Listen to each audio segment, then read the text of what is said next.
अस्सलामुअलैकुम, नमस्कार दोस्तों। मैं हूं advocate Mohammad Salim Akhtar.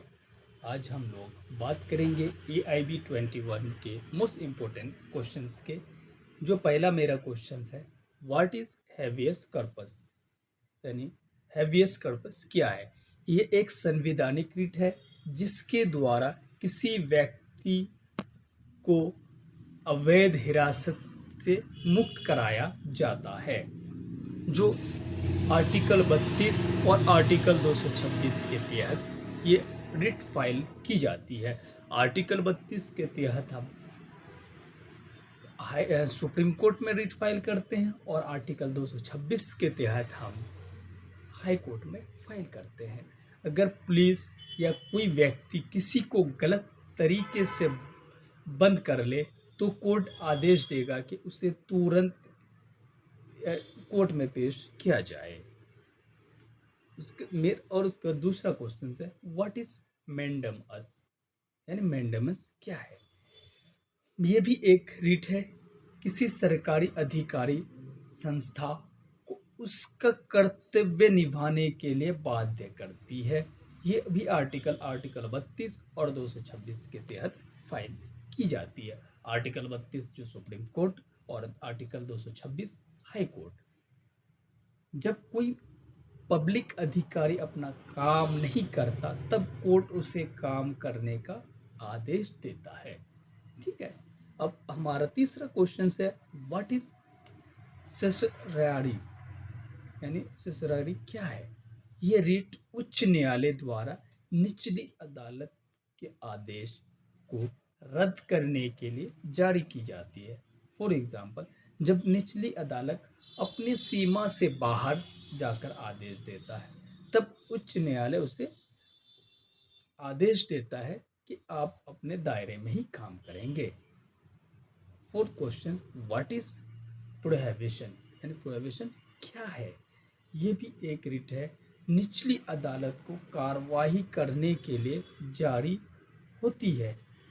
For example, जब केस चल रहा हो और वो अदालत अधिकार क्षेत्र से बाहर जा रहा हो। फॉर एग्जाम्पल, अगर कोई केस चल रहा है कोर्ट में और वो अदालत उस अपने अधिकार क्षेत्र से बाहर जाकर काम करते हैं, तब ये जो है रिट लगाकर हम उसको बाध्य करेंगे कि आप इस दायरे में ही वर्क करेंगे। पांचवा क्वेश्चन है हमारा का, व्हाट इज क्यू वारंटो, यानी क्यू वारंटो क्या है। ये रिट पूछती है कि कोई व्यक्ति किसी पद पर किस अधिकार से बैठा है। एग्जाम्पल, अगर कोई गलत तरीके से सरकारी पद पर है तो उसे हटाया जा सकता है। ठीक है। अब हम लोगों का हो गया, ये रही 5 जो क्वेश्चन था, ये हम लोग का कॉन्स्टिट्यूशन से था।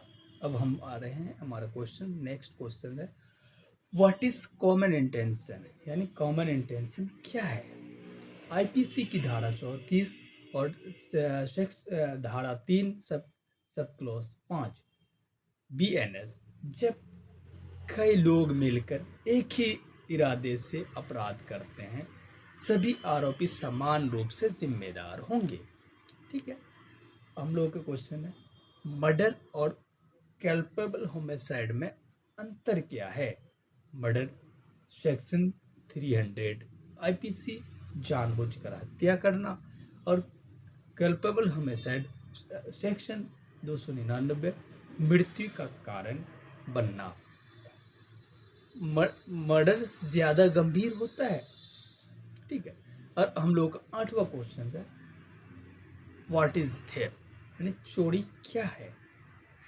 आईपीसी की धारा 378 बिना अनुमति से किसी की संपत्ति को लेना चोरी कहलाता है, यानी मालिक की सहायता के बिना चीज लेना अपराध है। ठीक है।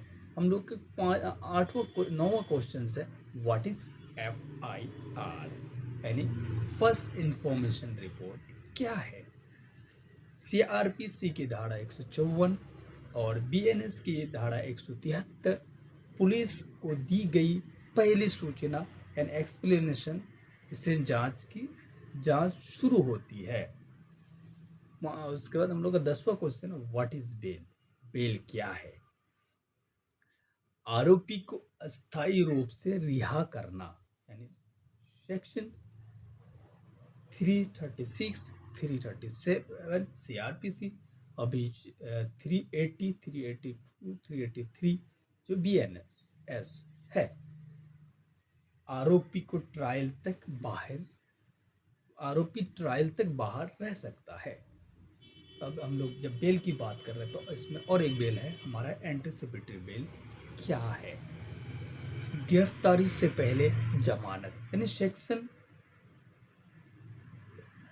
338 सीआरपीसी, जब गिरफ्तारी का डर हो तब कोई व्यक्ति गिरफ्तार होने से पहले कोर्ट से जाकर एंटिसिपेटरी बेल ले सकती है।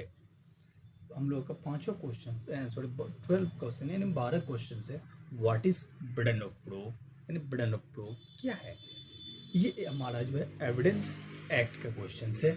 एविडेंस एक्ट धारा 101 जो दावा करता है वही साबित करेगा, यानी क्रिमिनल केस में प्रोसिक्यूशन पर भार होता है। यानी जब कोई व्यक्ति एलिगेशन लगाता है कि फलाना बंदे ने मेरे साथ ये कार्य किया है, तो उसी के ऊपर भार रहता है कि आप प्रूफ करो कि उसने ही किया है। ठीक है। अब हमारा 13 क्वेश्चन से, what is dying declaration? Dying declaration क्या है? यानी मरने से पहले दिया गया बयान। एविडेंस एक्ट सेक्शन 32, इसे बिना वोट भी माना जाता है। चलो अब हम लोग आते हैं हमारा कॉन्ट्रैक्ट एक्ट के ऊपर। What is contract? यानी कॉन्ट्रैक्ट क्या है? जो हमारे सेक्शन 2H यानी कॉन्ट्रैक्ट एक्ट बताती है, कानून द्वारा मान्य एग्रीमेंट, यानी एक्सप्लेनेशन, हर एग्रीमेंट कॉन्ट्रैक्ट नहीं होता। What is consideration? And consideration क्या है? आंसर, सेक्शन 2D, बदले में मिलने वाला लाभ, यानी बिना कंसिडरेशन यानी कॉन्ट्रैक्ट इनवैलिड हो सकता है। यानी फॉर एग्जांपल ए और बी दो व्यक्ति है, दोनों के बीच में एक कॉन्ट्रैक्ट होता है कि हम दोनों व्यक्ति कोई एक कार्य करेंगे। अगर कोई एक व्यक्ति उसको बीच राह में छोड़ देता है तो उसको जो है उसको छोड़ने के बदले में उसे इतने परसेंट या इतने रुपए का जो है वो मुआवजा देगा, उसे ही हम कहते हैं कंसिडरेशन। ठीक है। हम लोग का हो गया अब क्वेश्चन नंबर 16, यानी फ्री कंसेंट क्या है? सेक्शन 14, बिना दबाव या धोखा आदि के सहमति, यानी किसी व्यक्ति को, यानी जो हमारा फ्री ऑफ कंसेंट ये होता है कि कंसेंट जो है फ्रॉड से या कॉन्ट्रैक्ट वॉइडेबल होता है। यानी मान के चलो कोई दबाव बनाकर, बंदूक दिखाकर या कोई प्रेशर बनाकर अगर कोई उसका कंसेंट लेता है तो वो जो होता है वॉइडेबल होता है, यानी फ्रॉड हो जाती है। What is injunction? इंजंक्शन क्या है? स्पेसिफिक रिलीफ एक्ट के सेक्शन 36, कोर्ट का रोक लगाने का आदेश। एक्सप्लेनेशन, किसी कार्य को रोकने या करने का निर्देश। ठीक है। यानी मान के चलिए अगर कोई मकान मालिक है, उसकी प्रॉपर्टी अगर वो खाली करवाना चाहते हैं और जो है जो रेंट में रहता है बंदा अगर वो खाली नहीं करता है तो वो जो है कोर्ट से का आदेश ले आएगा, इंजंक्शन लाएगा, उसी के तहत कोर्ट उसे आदेश देगा कि भाई तुम इतने दिन में खाली कर दो, वही इंजंक्शन होता है। अब हम लोग का 18 question, what is specific performance? यानी स्पेसिफिक परफॉर्मेंस क्या है?